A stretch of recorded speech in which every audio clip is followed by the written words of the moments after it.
पुराने गांव में, जिसका नाम कालापुर था, एक बड़ा ही अजीबोगरीब घर खड़ा था। यह घर काला साया कहलाता था और वहां की कहानी सबके बीच फैली हुई थी।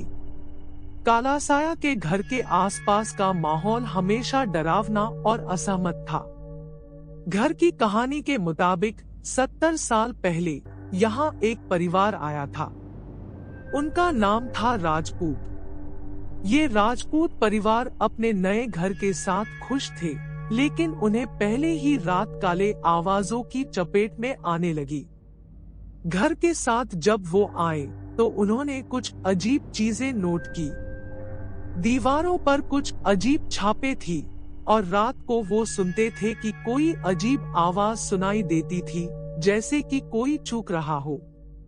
एक रात राजपूत परिवार के छोटे बच्चे आर्यन अपने कमरे में रो रहे थे। उनकी माँ कविता उनके पास गई और पूछा, बेटा तुम ठीक हो? आर्यन ने रोते हुए कहा, मम्मी मुझे डर लग रहा है। कविता ने उन्हें समझाया, कुछ नहीं होगा बेटा, यहाँ कुछ भी डरावना नहीं है। लेकिन रात के आधे तांते में आर्यन ने फिर से उसी अजीब आवाज को सुना और उसने कमरे की तरफ देखा। वहां उसने एक आवाज सुनी, आर्यन आर्यन। आर्यन डर से डरकर अपनी माँ के पास दौड़ा और रोते हुए बताया, मम्मी कोई मेरे कमरे में है और मेरा नाम बुला रहा है।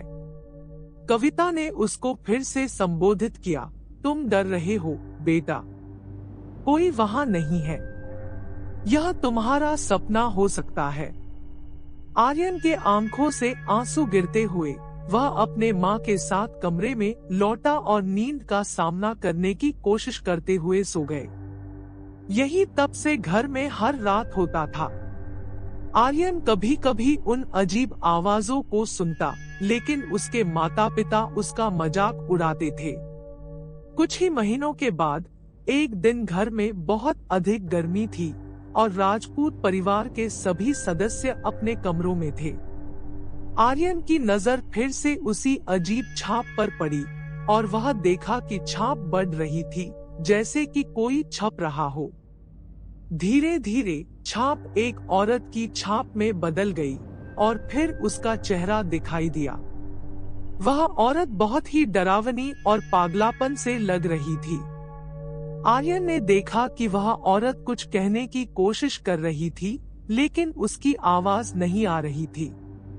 आर्यन के मन में एक तरह का डर सा उठा और वह अपने माता पिता के पास दौड़ा, मम्मी पापा तुम्हें जानकर खुशी होगी कि काला साया सच में है। राजपूत परिवार अपने बच्चे की बात पर विश्वास नहीं करते थे, लेकिन आर्यन की डरावनी आवाज ने उन्हें घबरा दिया। वे तय किया कि वे एक बार अपने ही आंखों से देखेंगे कि काला साया सचमुच मौजूद है या नहीं। उन्होंने अपने कमरे की ओर बढ़ते हुए देखा कि आवाज बढ़ती जा रही थी। वे अपने कमरे के दरवाजे को खोला और उसे अंदर कर अपने आवाज की ओर बढ़ते हुए दौड़े। दरवाजे के पास पहुंचते ही उन्होंने वह औरत देखी, लेकिन वो औरत अब और भी डरावनी दिख रही थी। वह आवाज में कुछ कह नहीं रही थी, लेकिन उसकी आंखों में बेहद डरावना डर था। राजपूत परिवार के सदस्य डर से कांप रहे थे और वे अपने ही घर के बाहर भाग रहे थे। वे जानबूझकर उस घर को छोड़ने के लिए तैयार थे, क्योंकि उन्होंने समझ लिया कि काला साया सचमुच है और वह घर में बसा हुआ है। इसके बाद कालापुर गांव के लोगों ने कभी भी वह घर देखा नहीं। उनकी कहानी आज भी वही है और कहते हैं कि काला साया वही अजीब और भूतिया घर है जो एक बार उसे छोड़कर कभी वापस नहीं लौटा। इस भूतिया कहानी का अंत अब तक नहीं पता चला है और काला साया का रहस्य अब भी गहरी चुप्पी में है। यह कहानी सिर्फ एक डरावनी आवाज के साथ खत्म होती है, लेकिन इसका असली खेल तो वह जगह है जो कभी भी आवाजों के साथ अदरक नहीं की जा सकती।